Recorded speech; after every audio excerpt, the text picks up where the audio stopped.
শক্তিশালী শারীরিক গঠন কিভাবে পাওয়া যায়, শক্তিশালী পা কিভাবে বানাবেন, শক্তিশালী ব্রেন কিভাবে বানাবেন, শক্ত হাত কিভাবে তৈরি করবেন, আপনার স্ট্যামিনা কিভাবে বাড়াবেন, এই সব কিছু কিভাবে অর্জন করা যায় আপনারাই বলুন। এক্সারসাইজ, সঠিক খাওয়া, অঙ্কে আরও ভালো কিভাবে করবেন, অনুশীলন, খেলাধুলায় আরও ভালো কিভাবে করতে পারবেন, আরও খেলতে হবে, আরও শিখতে হবে, অনুশীলন করতে হবে। কিন্তু মজার কথা হলো আপনার পা কিন্তু আগে থেকেই আছে, শুধু যথেষ্ট শক্ত না এই আর কি, কিন্তু আছে তো, বেশি শক্তিশালী না এই যা, কিন্তু পা আছে। এমন না যে আপনার পা বানিয়ে নিতে হবে আগে, তাই না? আপনাকে শুধু পায়ের ব্যবহার বাড়াতে হবে, দৌড়াতে হবে, যত দৌড়াবেন ততই শক্ত হবে, ততই স্ট্যামিনা বাড়বে। আপনার ফুসফুস তো আগে থেকেই আছে, কিন্তু ধারণ ক্ষমতা যথেষ্ট নেই। ট্রেডমিলে 3 মিনিট দৌড়ানোর পরেই তাই না? এমন না যে ফুসফুস নেই, আপনার তো আছে, কিন্তু যথেষ্ট ব্যায়াম করেননি বলে কি হয়নি, শক্তিশালী হয়নি। তাহলে কোরআনের যুক্তিটা হবে আপনার মধ্যে ইতিমধ্যেই কিছু হিকমা আছে, কিন্তু সেটাকে কি করেননি, শক্তিশালী করেননি, সেটাকে সেভাবে ব্যবহার করেননি, অ্যাক্টিভেট করেননি, প্রয়োগ করেননি। আল্লাহ যা দেন সেটার যথাযথ ব্যবহার না করলে দুর্বল হয়ে যায়। আল্লাহ আমাকে চোখ দিয়েছেন, একটি চোখ টেপ মেরে বন্ধ করে রাখি 6 মাস, গ্যারান্টি দিয়ে বলতে পারি সেই চোখটি অন্ধ হয়ে যাবে। ব্যবহার না করলে হারাবেন। যেসব রোগী কোমাতে পড়ে থাকে 6 মাস বা বছর যাবৎ, সুস্থ হবার পর দাঁড়াতে পারে না, কারণ মাসল অ্যাট্রফি হয়ে গেছে, পেশিগুলোর ব্যবহার করা হয়নি। তাই আল্লাহ আমার ভেতরে কিছু একটা দিয়েছেন, ভালো সিদ্ধান্ত নেবার ক্ষমতা দিয়েছেন, আমাকে আগে থেকেই দিয়েছেন, কিন্তু সেটার ব্যবহার আমি করছি না। আর যত কম ব্যবহার করব সেই ক্ষমতা ততই দুর্বল হতে থাকবে। এভাবে চললে একসময় নিজেকে বলে বসবো আমার তো সেই সক্ষমতাই নেই, আমি তো এটা করতেই পারি না। আর ইদানিংকালে সবচাইতে ভয়ানক বেদনাদায়ক উদাহরণ যা আমি দেখি তা হলো তরুণ যুবকেরা আমার কাছে এসে বলছে, উস্তাদ কিছু একটা বলে আমাকে অনুপ্রাণিত করুন। 3 ঘন্টা লেকচার দিলাম, এরপর একজন এসে বলছে, উস্তাদ আমাকে মোটিভেট করে কিছু বলুন না দয়া করে। এতক্ষণ তাহলে আমি কি করছিলাম? পাকোড়া বানাচ্ছিলাম? এগুলো কি করছিলাম আমি তাহলে? কিন্তু এরপর নিজে নিজেকে প্রশ্ন করলাম, যখন ওরা বলে যে আমাদের মোটিভেট করুন বা আমার মোটিভেশন দরকার, প্লিজ কিছু বলে আমাদেরকে অনুপ্রাণিত করুন, এরপর দেখুন এই যে এখন তো ইসলামিক মানে ইদানিংকালে মানুষ কিভাবে ইসলামকে গ্রহণ করছে, কিভাবে আমরা ইসলাম শিখছি 30 সেকেন্ডে টিকটক মোটিভেশন দেখে, তাই না? বলুন আসলেই কিনা? মুফতি মেঘ কিছু একটা বলবেন বা আমি কিছু বলবো বা আরেকজন কিছু একটা বলল আর আপনি মোটিভেটেড হয়ে গেলাম, এমনটাই না? এরপর আবার ডিমোটিভেটেড হয়ে যায়, আমার আবার মোটিভেশন লাগবে। জানেন এসব কি? এই সবই আসলে হিকমতের স্বল্পতা। কেন বলছি এটা হিকমার স্বল্পতা? এর অর্থ হলো আমার নিজের ভেতরেই কোনো প্রকারের অনুপ্রেরণা নেই, যেন আমার ভেতর দৃঢ় ইচ্ছাশক্তির সক্ষমতাই নেই। অন্য কাউকে সেই ইচ্ছাশক্তি দিয়ে আমাকে ধাক্কাতে হবে। অন্য কেউ এমন না করলে আমি নিজে আগাতে অক্ষম। আমার অন্য কারো অনুপ্রেরণা দরকার, অন্য কারো আমাকে ধাক্কানো দরকার। আমি নিজে নিজে ভাবলাম যে আল্লাহ যখন কোরআনে আসহাবুল কাহাফদের কথা বলেন, গুহার ভেতরকার সেই যুবকদের কথা বলেন, তাদের অনুপ্রেরণা কে ছিল? কে অনুপ্রেরণা দিয়েছিল? কি বলেছিল সে? আরে আজকে আমার সেই খারাপ লাগছে, কেউ ভালো কাউকে চেনো? দাঁড়াও পাহাড়ে উঠতে উঠতে দেখি টিকটকে কোনো মোটিভেশনাল ভিডিও পাই কিনা। পাহাড় বেশি উচ্চ তো এজন্য। তাদেরকে কি মোটিভেট করেছিল? তাদের ভেতরেই শক্তিশালী এমন কিছু ছিল যা দিয়ে পুরো সমাজকে তারা চ্যালেঞ্জ করেছিল, সেই তরুণ বয়সেই, তাই না? বলুন, এমন না যে আসমান থেকে কিছু একটা নেমে এসেছিল বা তারা নবী হয়ে গিয়েছিলেন। তারা তো শুধু সাধারণ কিছু তরুণ ছিলেন, একদম সাধারণ যুবক, কিন্তু তারা মোটিভেটেড ছিলেন। মোট কথা আমি যা বলতে চাচ্ছি তা হলো কোরআনের শক্তিশালী যে কথা বলা হচ্ছে তা হলো মৌলিক হিকমা, মৌলিক জ্ঞান, মৌলিক ভদ্রতা, সঠিক কাজ করার ক্ষমতা, এই সবই আপনার মধ্যেই আছে, আগে থেকেই আছে। আরেকটা জিনিস বলবো আপনাদেরকে, কিছুদিন আগেই বলেছিলাম আরেকবার, ইদানিং আমি বেশ ফিল্টার্ড হয়ে গেছি, মানে আগের মতো আর ভদ্র নেই আমি, এটা কাজেই লাগছে বেশি। এমন না যে আমি অভদ্র, মানে সরাসরি বলি আর কি। তো একজন তরুণী এলেন আমার কাছে, তখন জার্মানিতে ছিলাম। তো প্রোগ্রামের পর তিনি এসে বললেন, উস্তাদ আমরা কেন নারী নেতৃত্ব নিয়ে কথা বলি না? নারীদের নেতৃত্বে থাকা উচিত, তাদেরও নেতৃত্বের অধিকার আছে, আমরা কেন এটা নিয়ে আলোচনা করি না? আমি তাকে বললাম, তুমি আমার মেয়ের বয়সী, তাই আমি তোমার সাথে আমার মেয়ের মতো করেই কথা বলবো, ঠিক আছে? সে বলল, হ্যাঁ ঠিক আছে। তখন আমি বললাম, তুমি নিশ্চিত তো কোনো সমস্যা নেই? আমি কিন্তু নিজের মেয়েকে যেভাবে বলি সেভাবে বলবো। সে বলল, হ্যাঁ বলুন। তো আমি বললাম, আচ্ছা, আমি পুরো পৃথিবীতে এমন মহিলাদের চিনি যারা নিজেরা নেতৃত্বে আছেন। আমি $multi-million কোম্পানি চালাই এমন মহিলাদেরও চিনি। 10,000 কর্মচারী আছে এমন মহিলাকেও চিনি। এমন মহিলাকেও চিনি যিনি বিশ্বজুড়ে শত হাজার মানুষের খাবারের ব্যবস্থা করেন। হাসপাতাল চালান এমন মহিলা চিনি। সরকারে আছেন এমন মহিলাদেরও চিনি। বিশ্বে এমন এমন মহিলাদের আমি চিনি। আর জানো তাদের সবার মধ্যে কমন বিষয়টি কি? তারা কখনোই নেতৃত্ব নিয়ে কথা বলেন না, শুধু কাজ করে যান। তো এখন এই উপদেশ সমস্ত পুরুষ মহিলাদের প্রতি, আপনি কিছু বলতে চান নাকি কিছু করতে চান? যত বেশি বলেন আপনাদের জন্য নেতৃত্ব কত গুরুত্বপূর্ণ সেটা নিয়ে যদি শুধু কথা বলে যেতে থাকেন, তবে 10 বছর পরও এটা নিয়ে কথাই বলতে থাকবেন, যতক্ষণ না পর্যন্ত আপনি খুঁজে বের করে নিচ্ছেন যে কিসের নেতৃত্ব দিতে চান। অন্য কেউ এসে দরজা মেলে ধরবে আর আপনি হেঁটে চলে যাবেন, এমনটা ভাবলে হবে না। আপনার সামনে যদি পাহাড় থাকে, কোনো রাস্তা না থাকে, বেয়ে ওঠা শিখে নিন। এটাই হচ্ছে নেতৃত্ব, বাধা অতিক্রম করা। আপনার সামনে দেয়াল আছে কি নাই পাত্তা দেবেন না, হয় মাটি খুঁড়ুন নইলে বেয়ে উঠুন, এভাবেই এগুতে থাকেন। এই মানসিকতা যে কেউই সাহায্য করতে আসবে না, আপনার মধ্যেই সক্ষমতা আছে, আপনার মাঝেই আছে। তো আমাদের শক্তিমত্তার নতুন মানসিকতা তৈরি হবে। আচ্ছা, এই যে হিকমার ধারণা নিয়ে বলছিলাম, আপনাদের বলেছিলাম যে হিকমা এসেছে হুকুম থেকে, অর্থ হলো চোয়াল, মনে আছে? মানে কারো হিকমা আছে মানে তার প্রবল ইচ্ছা শক্তি আছে, তার ইচ্ছে শক্তিশালী। কোনো বিষয়ে সিদ্ধান্ত নিয়ে ফেললে সেটাই চূড়ান্ত। এখন কিভাবে হিকমার স্বল্পতা আমাদের ক্ষতি করছে, হারিয়ে দিয়েছে কিভাবে, সেটার একটা উদাহরণ দিই। তা হলো মানুষ নিজের উদ্দেশ্যকে বারবার সন্দেহ করে। উস্তাদ, আমি নামাজ পড়ি, কিন্তু আসলেই আল্লাহর জন্য নামাজ পড়ি কিনা সন্দেহ হচ্ছে। কেন এত সন্দেহ? জানি না আসলে। এই যে আমাদের নিয়তে সমস্যা হতে পারে। আপনাদের নিয়ত এত দুর্বল কেন? আপনাদের নিয়তে কি সমস্যা? এখানে কেন এসেছেন? আসলে আমি তো কিছু শিখতে এসেছি, কিন্তু এখানে এসে আনন্দও পেয়েছি, হেসেছি।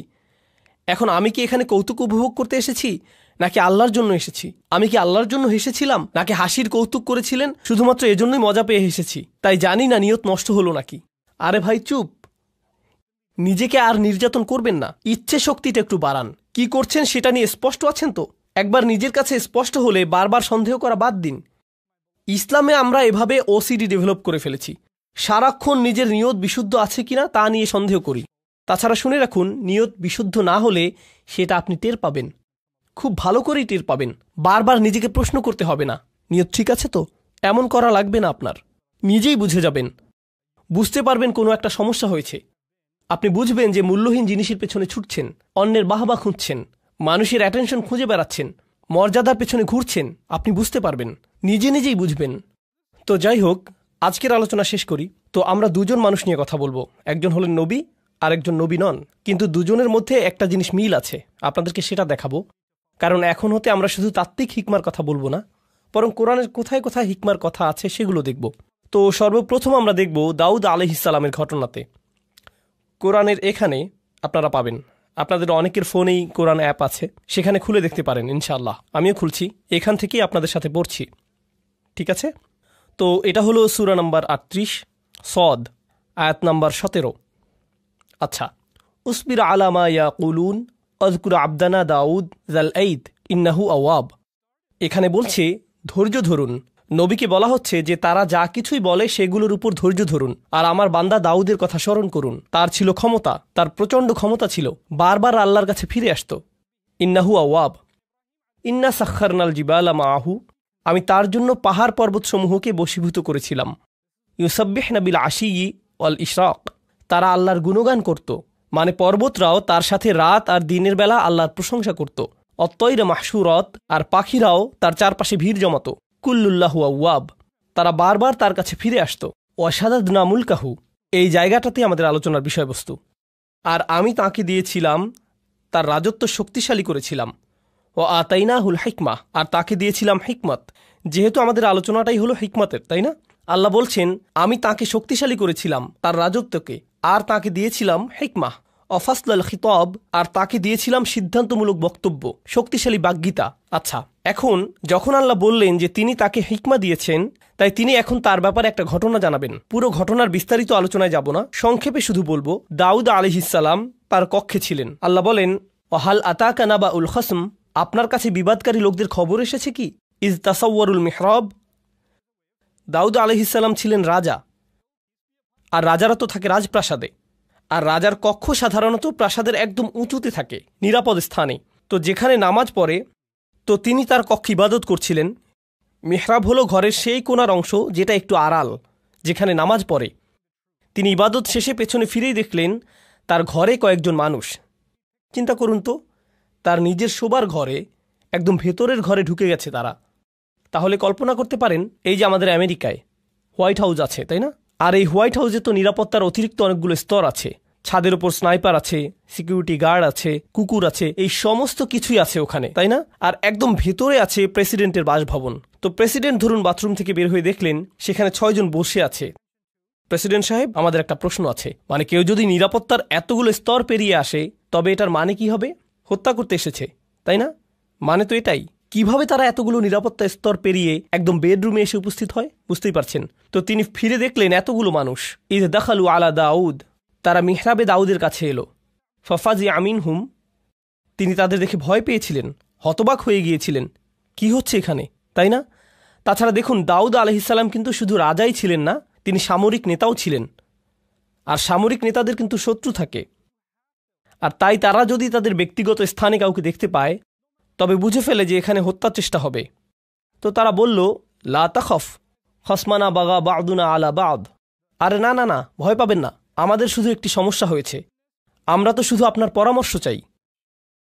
কোরআনের ঘটনাগুলো ভালোভাবে বোঝার জন্যে আমি যা করি তা হলো নিজেকে সেই অবস্থায় কল্পনা করি। এজন্য আমি কল্পনা করলাম যে এই যে এখানের প্রোগ্রাম শেষ করে আমার হোটেলে ফিরে গেলাম, আমার হোটেল রুমের বাথরুমে গিয়ে ফ্রেশ হয়ে নিলাম, এরপর বের হয়ে দেখি সেখানে আপনাদের 8 জন বসে আছেন আমার বিছানায়। উস্তাদ, তখন আপনার সাথে কথা বলার সুযোগ পাইনি। আমার একজন কাজিন এই হোটেলে কাজ করে, তাই একটি প্রশ্ন আছে। আপনি এক ভিডিওতে বলেছিলেন, আরে আমি তো ওখানে ভয়ে ভূত হয়ে যাব।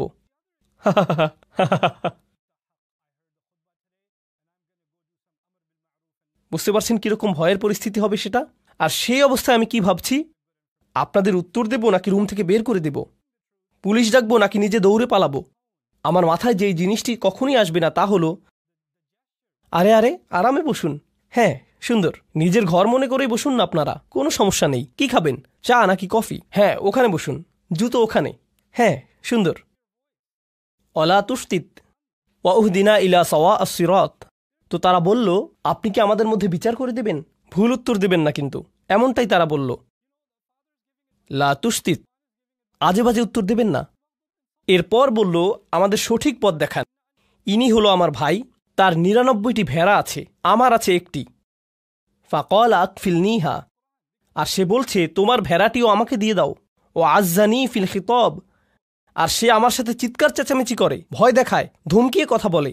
আজ্জা মানে কারো উপরে ক্ষমতা থাকা, মানে সে নিজের ক্ষমতা প্রয়োগ করে। 99টি ভেড়া মানে সে বেশি ধনী, মানে তার বেশি চাকর বাকর আছে, প্রভাব প্রতিপত্তি আছে। সেই প্রভাব খাটিয়ে সে আমার সাথে বাজে ব্যবহার করে, বলে তোমার ভেড়া দিয়ে দাও। আরে দাও না, কি করবে তুমি ওটা দিয়ে? ভেড়ার ব্যবসা করতে জানলে তোমার শুধু একটি থাকতো না, বুঝতে পারছো? তাই আমাকে দিয়ে দাও, সেটাই ভালো হবে। সে এভাবেই আমাকে ধমকাধমকি করে। ওটা বাদ দেন, আপনাদের এটার নতুন ভার্সন বোঝাচ্ছি। কারণ কিছুদিন আগে আমি পাকিস্তান থেকে এসেছি, সেখানে এমন দেখেছি কিছু মানুষ আছে যে বড় বড় হাউজিং কমপ্লেক্স তৈরি করে, তাই না? হাউজিং কমিউনিটি, অ্যাপার্টমেন্ট কমপ্লেক্স ইত্যাদি, মানে ডিএইচএ, ডিওএইচএস এরকম আর কি। তারা দেখা যায় 5000 বাড়ি বানাবে। এসব কমিউনিটির বড় দেয়াল থাকবে, বড় গেট থাকবে, অনেক সিকিউরিটি গার্ড থাকবে। আপনি এর বাইরে থাকেন, তার মানে কি? রাস্তায় গেলে সাইকেল ওদিকে যায়, রিক্সা ওদিকে যায়, বাস চলে যায় ওদিক দিয়ে, ট্রাক আরেক দিক দিয়ে। বাহিরের হাইওয়ে এমনই তো, তাই না? মানে সত্যি সত্যি ফ্রিওয়ে। ঠিক এই শব্দের প্রকৃত অর্থ আমি এখানে বুঝেছিলাম, একদম ফ্রি, যেভাবে ইচ্ছা যাও, ফ্রিওয়ে। কিন্তু তাদের গেট দিয়ে ঢুকলে হঠাৎ দেখবেন আপনি বিদেশে চলে এসেছেন। রাস্তাগুলো পরিষ্কার, সবকিছুই শান্ত, নিয়মতান্ত্রিক, সবাই ট্রাফিক আইন মেনে চলছে, মল আছে ভালো ভালো, মানুষগুলো মনে করছে তারা খুব ইংরেজি পারে, আরও কত কিছু। আমি তাদের কিছু রেস্টুরেন্টে গিয়েছিলাম, তারা কোন জিনিসকে ইংরেজি মনে করে সেটা দেখতে।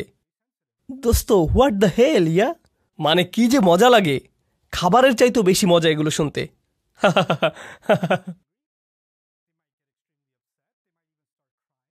আচ্ছা, তো কোরআনে ফিরে যাই। তো তারা যা করে তা হলো এসব হাউজিং সোসাইটি বানায়, কিন্তু তার মধ্যখানে একজন থাকে খুবই পুরনো জীর্ণ শীর্ণ একটা বাসা নিয়ে। সে এটা বিক্রি করবেই না, তার জমি বিক্রি করার কোনো ইচ্ছেই নেই। তারা তখন কি করে জানেন? তার আশেপাশে সমস্ত জায়গায় বিল্ডিং তুলে দেয়, এমনকি ঘর থেকেও বেরোতে পারে না, কোনো রাস্তা নেই, কিছুই না, ঢুকতেও পারে না। তার একটাই পথ থাকে, বিক্রি করে দেয়া। কারণ তারা ওখানে পুরো জায়গা নিয়ে একটি শপিং মল বানাবে। মানে কিছু মানুষ থাকে খুবই ক্ষমতাধর, অনেক টাকা তাদের, আবার কেউ কেউ থাকে তাদের কিছু সম্পদ আছে তবে কোনো ক্ষমতা নেই। একজনের ৯৯টা আছে আর অন্যজনের কি একটি। যার ৯৯টা আছে সে একজনওয়ালার উপর খবরদারি করে। সেটা পাকিস্তানে হয়, আমেরিকাতেও হবে, অস্ট্রেলিয়াতে হয়, বাংলাদেশে, জার্মানিতে হয়, পুরো পৃথিবীতেই এমন হয়, ঠিক না? কখনো সরকারও জনগণের সাথে এমন করে, তাই না? বিজনেস পার্টনার অন্য বিজনেস পার্টনারের সাথে করে, বড় ব্যবসা প্রতিষ্ঠানগুলো ছোট প্রতিষ্ঠানের সাথে করে, সব সময়ই হয়। এখন দাউদ আলাইহিসসালামের কথাগুলো শুনুন, এরপর আসলে আমি কথায় আসছি। এখন দাউদ আলাইহিসসালামের কথাগুলো শুনুন, এরপর আসল কথায় আসছি। দাউদ আলাইহিসসালাম বলছেন, আমি শুধুমাত্র আমাদের আলোচনার সাথে সম্পর্কিত অংশটি বলছি। ওয়া ইন্না কাসীরাম মিনাল খুলাতা লা ইয়াবগি বা'দুহুম আলা বা'দ। মূলত ব্যবসায়ী সম্পর্কে জড়িত আছে এমন বহু সংখ্যক মানুষ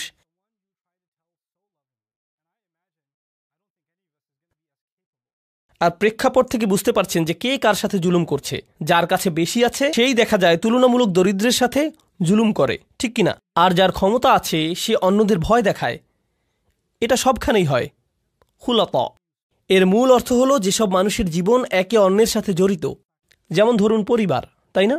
তো ধরুন কোনো এক পরিবারে একজন পিতা আর ৬ জন পুত্র আছে, ঠিক আছে? এক পুত্র অন্যদের চাইতে বেশি ধনী আর রাজনৈতিক কানেকশনও আছে, বাকি ভাইদের এমনটা নেই। অথবা দুজনের এরকম আছে, বাকি ৪ জনের নেই। এখন উত্তরাধিকার সম্পদ গ্রহণের সময় আসলে বুঝতেই পারছেন কারা কারা তাদের অংশ সঠিকভাবে পাবে না, তাই না? কারণ যাদের ক্ষমতা আছে তারা যাদের ক্ষমতা নেই তাদের সরিয়ে দেবে, কিংবা তাদের হয়তো কিছুই দেবে না, ঠিক কিনা? তো এই ধরনের জিনিস তো ঘটেই। তাই দাউদ আলাইহিসসালাম বলছেন, অনেক ক্ষেত্রেই যেসব মানুষ একে অন্যের সাথে সংযুক্ত তারা একে অন্যের ক্ষতি করে থাকে। ঠিক এই বক্তব্যটা দিলেন তিনি। এরপর বললেন, ইল্লাল্লাযীনা আমানু ওয়া আমিলুস সলিহাত ওয়া কলিলুম মা হুম। তবে যারা ঈমান আনে আর ভালো আমল করে তারা ছাড়া, আর তারা সংখ্যায় কতই না কম। অর্থাৎ যারা আসলে ঈমানদার আর ভালো কাজ করে তাদের একটি চিহ্ন হলো যে তারা ব্যবসায়িক চুক্তি নষ্ট করে না। তিনি বললেন কত কম তারা। দাউদের এই যে কথাটি চিন্তা করে দেখুন, আল্লাহ ব্যাখ্যা করে বলছেন হিকমা জিনিসটা কি। আল্লাহ শুধু বললেন, আল্লাহ দাউদকে কি দিয়েছেন? হিকমা। এখন লোকেরা তার কাছে এসে বলল, এই হলো আমাদের মামলা, আর তিনি বিচার করার আগে বললেন, আচ্ছা শুনুন, এরকম প্রচুর হয়। কিন্তু এটা যে প্রচুর হয় এই ধারণাটি দাউদ কোত্থেকে পেলেন? তিনি কি ওহী থেকে পেয়েছেন? কি মনে হয়? নাকি প্রচুর প্রচুর মামলা ঝামেলা থেকে অভিজ্ঞতা অর্জন করেছেন? তিনি প্রচুর সংখ্যক সমস্যা নিয়ে ডিল করেছেন। তিনি তো শাসক, বনি ইসরায়েলের সর্দার, তাদের নিয়েই তো তিনি থাকেন সারাক্ষণ। বহু বহু নজির দেখেন তিনি। আপনারা জানেন, আমার জীবনের সবচাইতে গভীর আর সূক্ষ্ম আলোচনা হয়েছে মিলিটারি জেনারেল, বিচারক আর আইনজীবীদের সাথেই। এসব লোক থেকে আপনি অনেক শিখতে পারবেন। যেমন তাদের জিজ্ঞেস করলাম, তো আপনি এই বেঞ্চে ৫০ বছর যাবৎ কাজ করে কি শিখেছেন? তারা বলেন, মাত্র ৩০ মিনিটের আলোচনায় তা আপনি শিখতে পারবেন না। আমি বললাম, শুরু তো সবখানেই থাকে, আগে শুরু তো করি, কিছু একটা অন্তত বলুন। ঠিক এই ধরনের অভিজ্ঞ মানুষদের থেকে অনেক কিছু শিখেছি আমি। কোরআন এখানে করেছেটা কি অসাধারণ। কোরআন বলছে যে জীবনের অভিজ্ঞতাগুলো সেগুলোই আপনাকে শেখাবে। কি শেখাবে? প্রজ্ঞা। আর আল্লাহ যখন বললেন যে তিনি দাউদ আলাইহিসসালামকে হিকমা দিয়েছেন, এটাই তিনি বলেছেন, তাই না? আল্লাহ মূলত বলছেন যে তিনি দাউদ আলাইহিসসালামকে জীবনের বাস্তব অভিজ্ঞতা দিয়েছেন, যেগুলো তিনি শিখেছেন মানুষ কিভাবে চলে, সমাজ কিভাবে কাজ করে। এই প্রজ্ঞারই অংশ থেকে তিনি এই মামলা বুঝে নিচ্ছেন, মানুষের আচরণ বুঝছেন। বুঝতে পারছেন আমি কি বলছি? হিকমার পক্ষে অসাধারণ একটা উদাহরণ কিন্তু এটা। এখন এর আগে আপনারা হয়তো ভাবতেন হিকমা এমন কিছু যা আল্লাহর কাছ থেকে আসে, হয়তো আধ্যাত্মিক কিছু একটা, মানে আপনি খুবই ইবাদত করলে হয়তো হিকমা চলে আসবে। এটাও কোরআনে আছে, যদিও এটা হিকমাতের আধ্যাত্মিক একটা অর্থ। কিন্তু এই আলোচনায় হিকমাতের ভিন্ন একটা স্তরের কথা এসেছে। মনে হয় যেন একেবারেই ধর্মনিরপেক্ষ একটা ব্যাপার। ধর্মের সাথে কোনো সংযোগই নেই যেন। কি এটা তাহলে? বিচারক হিসেবে তার কাজ, তিনি মানুষকে অনেক আজে বাজে কাজ করতে দেখেছেন, অনেক কিছু শিখেছেন, অনেক কিছু শিখিয়েছে এসব তাকে। আমার মতো কোরআনের একজন ছাত্রের জন্য এতে কি হয় জানেন? এতে কি হয়, যখন আমি কোরআনের ভেতর কোনো কিছু শিখছি, যেমন ধরুন এখন শিখছি তালাকের আয়াতটা, আগামীকাল আমরা তালাকের এই আয়াত নিয়ে কথা বলবো, কারণ এখানেও হিকমার প্রসঙ্গ এসেছে। সেটা বেশ মজার একটা আলোচনা হবে। তো যাই হোক, যদিও এরপরেই আমি চলে যাব। তো যাই হোক, কিন্তু এই বিষয়টা যে কারণে তুলেছি তা হলো, আপনি যখন তালাকের আয়াত দেখেন কিংবা যখন তালাকের কেসগুলো দেখেন, তালাক সম্পর্কিত বিচারকদের দেখেন যে তারা কি কি খেয়াল করেন, তাদেরকে বাস্তব জীবনের অবস্থাগুলো ভালোভাবে দেখতে হয়, সেখান থেকে শিখতে হয়।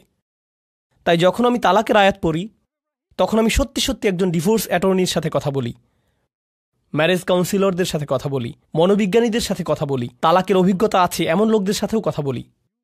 বুঝতে পারছেন? এর কারণ এই আয়াতগুলো বুঝতে যেই হিকমা প্রয়োজন সেটা তাদের আছে। কি ধরনের হিকমা আছে তাদের? জীবনের অভিজ্ঞতা। খোদ কোরআনেই দাউদ আলাইহিস সালামের মাধ্যমেই হিকমার এই ধরনকে স্বীকৃতি দেয়া হয়েছে। দাউদ আলাইহিস সালামের হিকমা মূলত হলো জীবনের অভিজ্ঞতা। তো আমি যা বলছি তা হলো, কোরআন হিকমার সংজ্ঞায় বেশ বিস্তৃত পদ্ধতি নিয়েছে, আর আমরা এই সবগুলো উদাহরণ দেখব। হিকমার নতুন একটা দৃশ্য সম্পর্কে জানব। যেমন আপনাদের দাদা দাদিরা কিন্তু নিজেদের জীবনের অভিজ্ঞতা থেকে অনেক কিছুই শেখাতে পারেন। আমাদের সমাজের মুরব্বীরা তো হলেন হিকমার পুকুর, অথচ কেউ পাত্তা দিচ্ছে না। কি কি শিখলেন জীবন থেকে? এভাবে জিজ্ঞেস করে আমরা উপকার নিচ্ছি না তাদের থেকে। বিভিন্ন পেশার মানুষ আছেন যারা জীবন থেকে কত কিছু যে শিখেছেন, কত কিছুই না দেখেছেন। যেমন একটি হিকমতের কথা আপনাদের বলবো, যেটা আমার পক্ষে জানা অন্যভাবে সম্ভবই ছিল না। নেভির একজন জেনারেলের সাথে আমার একবার দেখা হয়েছিল। আমি বলবো না কোন নেভি, কিন্তু তাদের সাথে দেখা করেছি। সেই সময় আমি সূরাতুর রহমান নিয়ে গবেষণা করছিলাম। আর সূরা আর রহমানে আল্লাহ বলেন, মারাজাল বাহরাইনি ইয়ালতাকিয়ান বাইনাহুমা বারযাখুল লা ইয়াবগিয়ান, তাই না? তিনি দুটো সমুদ্রের কথা বলেছেন, যেই দুটো সমুদ্র মিলিত হয়। তার সাথে তিনি মুক্ত আর প্রবালের কথা বললেন। এরপর তিনি পাড়ি দেয়া জাহাজের কথা বললেন, লাহুল জাওয়ারিল মুনশাআতু ফিল বাহরিকাল আলাম। ঠিক এরপরেই তিনি বলেন, কুল্লু মান আলাইহা ফান, সবাই মারা যাবে, সবাইকে মরতে হবে। তো তিনি সাগর নিয়ে কথা বললেন, মৃত্যু নিয়ে কথা বললেন। আমি সবসময় ভাবতাম যে এখানে সাগর আর মৃত্যুর মধ্যে নিশ্চয়ই কোনো সংযোগ আছে। তাহলে যে সাগরেই জীবন পার করেছে তাকে জিজ্ঞেস করার চাইতে ভালো আর কি হবে? তাই আমি সেই জেনারেলকে জিজ্ঞেস করলাম, আপনি তো পুরোটা জীবন সাগরে পার করেছেন, এই আয়াত সম্পর্কে বলুন তো, এটা পড়লে আপনার কি মনে হয়? তিনি বললেন, শুনুন, যখন জাহাজ ডকইয়ার্ড ছেড়ে যায়, সেই নাবিক যখন জাহাজের ডেকে থাকে, তখন এমন একটা দিনও যায় না যে সে ঘুমোতে যাবার পূর্বে বা ঘুম থেকে উঠে প্রথমেই মৃত্যুর কথা মনে করে না। কারণ আপনি হয়তো ভাবছেন আশেপাশে পানি, কিন্তু সে সারাক্ষণই মৃত্যুই দেখতে পাচ্ছে। যে কোনো সময় সুনামি আসতে পারে, জাহাজ নষ্ট হতে পারে, কোনো কিছু আক্রমণ করতে পারে, কিছু একটা হয়ে নিচে ফুটো হয়ে যেতে পারে, মানে যে কোনো কিছুই হতে পারে। ঠিক তো তারা সারাক্ষণই মৃত্যুকেই যেন দেখছে। যে লোক তার জীবন সাগরে পার করে দিয়েছে, তার কাছ থেকে এই প্রজ্ঞা না পেলে আমি কিন্তু কখনোই সাগর আর মৃত্যুর মাঝে এই যে অসাধারণ সূক্ষ্ম সম্পর্ক, সেটা ধারণাই করতে পারতাম না। তারাই কিন্তু একদম নিজের অভিজ্ঞতা থেকে বুঝিয়ে দিতে পারবেন ওর মধ্যে সম্পর্কের কথা। এই গুরুত্বপূর্ণ জিনিসটাই আমি চাচ্ছিলাম আজকে আপনাদেরকে বোঝাতে। এই যে হিকমা আর জীবনের অভিজ্ঞতার মাঝে সম্পর্কটি, এটা কিন্তু কোরআনেই আছে। পরের ঘটনাটি হয়তো বলার সময়ই পাবো না আজকে। আচ্ছা, তবুও একদম সংক্ষেপে বলি। এই দ্বিতীয় ঘটনাটি হলো আধ্যাত্মিক প্রজ্ঞা সম্পর্কিত, জীবনের অভিজ্ঞতা প্রসূত প্রজ্ঞা নয়। কি সম্পর্কিত? আধ্যাত্মিক হিকমা। তা কোরআন থেকে নয়, ওহী থেকে নয়, নবুয়ত থেকেও নয়, বরং সেটা আসছে লুকমানের উদাহরণ থেকে। আল্লাহ লুকমানকে হিকমা দিয়েছিলেন, কিন্তু সেই হিকমা কী ছিল? পুরো দুনিয়া সম্পর্কে চিন্তাভাবনা করার পর, জীবন নিয়ে ভাবার পর, একজন পিতা হবার পর যেই হিকমা লুকমানের এলো, তা হচ্ছে আপনাকে শুধু শুকরগুজার হতে হবে। আনিশকুরলিল্লাহ, শুকরগুজার হতে হবে আপনাকে। এখন যে কোনো বাবা মাই কিন্তু এটা জানেন, জীবন কি সহজ নাকি কঠিন? জীবন অনেক কঠিন। জীবনের প্রত্যেক ধাপই নিজস্ব এক কাঠিন্য নিয়ে আসে। সন্তান প্রতিপালন আরেক ধরনের কঠিন কাজ। বাচ্চাদের যখন বয়স বাড়ে, তাদের প্রত্যেক বয়সে জীবন নতুন নতুন জটিলতা নিয়ে হাজির হয়। আপনি ভাবছেন এখনই সবচাইতে কঠিন ধাপ, কিন্তু পরের বছর ভাবেন, আরে এই বছর তো আরো অনেক কঠিন। আপনি যখন ডায়পার বদলাচ্ছেন, তখন বলেন, হায় আল্লাহ, এই বাচ্চা এত ডায়পার কিভাবে নষ্ট করে, তাই না? কবে শেষ হবে এই কষ্ট? এই পিতামাতাই যারা একটা সময়ে ঘুমের অভাবে মরেই যাচ্ছিল, 2 ঘন্টা পর পর উঠতে হচ্ছে, ঢেকুর তুলে দিতে হচ্ছে, ন্যাপি পরিষ্কার করতে হচ্ছে, আরও কত কি। 19 বছর পর তারাই আবার বলেন, যখন তোর ডায়াপার পরিষ্কার করতাম সেই সময়টা মিস করি, তখনই তুই ভালো ছিলি, আর এখন তো জ্বালা সহ্য করতে হয়। নতুন পরীক্ষা। লুকমানের জীবন খুব সহজ ছিল না। তার জীবনের অভিজ্ঞতাগুলো তাকে আধ্যাত্মিক এক প্রজ্ঞা দিয়েছেন। কি সেই আধ্যাত্মিক প্রজ্ঞা? আল্লাহর প্রতি কৃতজ্ঞ হও। আর তিনি বলছেন, যেই কৃতজ্ঞ হবে, কি অসাধারণ হিকমা দেখুন, যেই কৃতজ্ঞ হবে সে মূলত কৃতজ্ঞ হয় কিসের জন্য? কি বলছেন তিনি? অমাইয়াশকুর ফা ইন্নামা ইয়াশকুরুলি নাফসিহি। যেই শকরগুজার হবে সে তো নিজের কল্যাণেই শকরগুজার হবে। ব্যাপারটা অসাধারণ। আমি যদি কৃতজ্ঞ বান্দা হতে পারি তাহলে জীবনে সেগুলোতে আটকে থাকবো না, সেগুলো নিয়ে দুঃখ পেতে থাকবো না। আমার সাথে মন্দ কিছু হলে সেটা নিয়ে বারবার দুঃখ প্রকাশ করি না, সেটা দিয়েই জীবন আটকে রাখি না। জানেন কেন? কারণ আমি এর বদলে কি ধরেছি? কৃতজ্ঞতা। কৃতজ্ঞতা মানে জীবনে যা কিছুই অতীতে হোক না কেন, আমি সেটার ভালো দিকটি খুঁজি। ভালো দিক না খুঁজলে আপনি কখনোই কৃতজ্ঞ হতে পারবেন না, সেটা অসম্ভব। আর এখন যেহেতু আপনি ভালো দিকটি দেখা শুরু করেছেন, জীবনে যা কিছুই মন্দ হোক না কেন, ভবিষ্যতের ব্যাপারে আপনার দৃষ্টিভঙ্গি কেমন হবে? ইতিবাচক, পজিটিভ। কিন্তু নিজের জীবনের অতীতে ফিরে তাকালে, পেছনে ফিরে তাকালে যদি কখনো ভাবেন কত ভয়ানক ঘটনা ঘটেছে, কত কষ্ট পেয়েছেন, অনেক কঠিন ছিল ঠিকই, কিন্তু যদি সেটা নিয়েই পড়ে থাকেন, তাহলে কি ধরনের মানসিকতা গড়ে উঠবে? আমার সাথে এত খারাপ হলো, আর তো জীবনে কখনোই ভালো কিছু হবে না। আমার সাথে শুধু খারাপই হয়। সারাক্ষণ আমি বিপদে পড়তে থাকি, শুধু আমার সাথেই কেন এমন হয়? মনোভাব এভাবেই বদলে যায়। কারণ শকর নেই যে। কারণ যদি আপনার মাঝে শকর থাকত, তবে কৃতজ্ঞতা বোধও থাকত। শকরগুজারি সবার আগে নিজের উপকার করে। অমা ইয়াশকুর ফা ইন্নামা ইয়াশকুরু লিনাফসিহি। কি অসাধারণ একটি হিকমত বলুন। এটা কিন্তু হচ্ছে আধ্যাত্মিক প্রজ্ঞা। এমনকি আমি তো বলবো এটা এক ধরনের মনস্তাত্ত্বিক প্রজ্ঞা। জানেন, আমেরিকাতে মানুষ ঘন্টায় $350 দিয়ে সাইকোলজিস্টের কাছে কি শুনতে যায়? আপনার কিছু পজিটিভ সাইকোলজি লাগবে। আমি কি শুধু সূরাতুল লুকমান পড়তে পারতাম না? আরে এমন করলে তো আমার অনেক টাকাও বাঁচত, আবার অনেক সোয়াবও পেতাম, তাই না? আর তাই হিকমার এই প্রথম অংশটি হলো আমার অভিজ্ঞতা নিয়ে কিভাবে চিন্তা করব আর আল্লাহ সম্পর্কে কিভাবে ভাবব। হিকমার দ্বিতীয় অংশে চলে যাই তাড়াতাড়ি, এরপর আজকের সেশন শেষ। আজকের এটাই শেষ বিষয়। লুকমান রাদিয়াল্লাহু আনহু তার ছেলেদের বললেন, কোনো পাপ কাজই ছোট নয়, এমনকি সবচাইতে ছোট কাজও আল্লাহ বের করে আনবেন। কোনো পাপ কাজই ছোট নয়। আমি যেই মূল বিষয়টি বলতে চাচ্ছি তা হলো যে কোনো পাপ কাজই কি নয়, ছোট নয়, এমনকি মাইক্রোস্কোপিক লেভেলের কাজও নয়। এমনকি পাথরের ভেতরে থাকলেও আল্লাহ বের করে আনবেন। ইয়াতি বিহাল্লাহ। আল্লাহ খুবই সূক্ষ্ম, আল্লাহ খুবই সুনির্দিষ্টভাবে করেন। আপনার পাপ কাজকে কখনোই ছোট করে দেখবেন না। আর তাছাড়াও আরও যোগ করি, এর বিপরীতে আপনার কিসের ক্ষমতাকেও ছোট করে দেখবেন না? ভালো কাজের। এমন ভাববেন না যে আরে এসব করে কী বা হবে, ইনফ্লুয়েন্সার তো আর হতে পারলাম না, লাখ লাখ ভিউ তো আর পেলাম না। বুঝতে পারছেন? এই আয়াতগুলো নিজেই পড়াশোনা করে দেখুন না, এখানকার আয়াতগুলো দেখলেই বুঝবেন। তিনি তার ছেলেদেরকে বলছেন, অন্যদের দিকে বাজেভাবে তাকাবে না, বিনয়ের সাথে চলাফেরা করো। তার পুত্রদেরকে বলছেন যে কোথাও যাবার সময়ে উদ্দেশ্য নিয়ে যেন যায়, উদ্দেশ্যহীন চলাফেরা যেন না হয়। অক্সিদ ফি মাশিক। আর তিনি তার ছেলেকে আওয়াজ নিচু করতে বলছেন, তার ক্রোধ নিয়ন্ত্রণ করতে শেখাচ্ছেন, ভদ্রতা শেখাচ্ছেন, তাই না? জীবনের উদ্দেশ্য শেখাচ্ছেন। সে ঘর থেকে বের হবার সময় যেন তার আসল উদ্দেশ্য থাকে, জীবন যেন অর্থবহ ও উদ্দেশ্যপূর্ণ হয়। এসব জিনিসের বেশিরভাগই তিনি তাকে নিজের চেহারার ভাবভঙ্গিও নিয়ন্ত্রণ করতে বলছেন। লা তুসঈর খদ্দাকা লিন্নাস। মানুষের দিকে গাল ফুলিয়ে তাকাবে না, মানুষের চেহারায় বিকৃত করবে না। বেশিরভাগ মানুষ কি মনে করে? এগুলো ছোট ব্যাপার নাকি বড় ব্যাপার?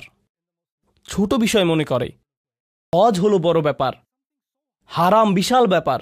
বড় কোনো ইবাদত করলে সেটা বড় পুণ্যের কাজ হবে, কিন্তু অন্যের দিকে মন্দভাবে তাকানো, এটা তো ছোট্ট বিষয়, কিছুই না। আর এই যে প্রজ্ঞা, তার থেকে কি নিজের ছেলেদেরকে শিখিয়েছেন? সবচাইতে ক্ষুদ্র জিনিসকেও ছোট করে দেখো না, এরপর তিনি উদাহরণ দিলেন এমন সব কাজের সেগুলো মানুষ ছোট মনে করে, কিন্তু আসলে সেগুলো বিশাল কিছু। আল্লাহর চোখে সেগুলোও মূল্যবান। আপনি কিভাবে কথা বলেন, কিভাবে চলেন ফেরেন, আপনার মুখভঙ্গি কেমন, নিজের গলার স্বর কিভাবে ব্যবহার করেন, কি ভাষায় কথা বলেন সবার সাথে। ইন্না আনকারাল আসওয়াতি লাসাউতুল হামির। তিনি এই প্রজ্ঞা, এই আধ্যাত্মিক হিকমা শিখেছেন কিভাবে? কোনো ওহী থেকে কিন্তু তিনি এই হিকমা শিখেননি। এছাড়া মজার বিষয় হলো, অনেক মানুষ দেখবেন আপনারা যারা নিজেরা মুসলিম না হলেও লুকমানের উপদেশ মেনে চলে। তারা অন্যদের সাথে সদয়, ভদ্র ব্যবহার করে। তারা উদ্দেশ্যপূর্ণ, তাই না? অন্যদের ছোট করে দেখেন না, তারা অন্য কারো উপর গলার স্বর উঁচু করে না। তাদের সব গুণ আছে। এই গুণগুলো তারা কোত্থেকে পেয়েছে? মাঝে মাঝে হয়তো মনে হয় এদের তো ঈমানই নেই, তবুও কিভাবে ইসলামিক মূল্যবোধ পেল তারা? কারণ হলো হিকমাহ, সার্বজনীন বিষয়। কারণ হিকমাহ হলো সার্বজনীন বিষয়। আল্লাহ যাকে চান তাকে এটা দিতে পারেন। তো এর সাথে আজকের সেশন আমরা শেষ করছি ইনশাআল্লাহ। বারাকাল্লাহু লি ওয়া লাকুম। আসসালামু আলাইকুম ওয়া রাহমাতুল্লাহি তাআলা ওয়া বারাকাতুহু।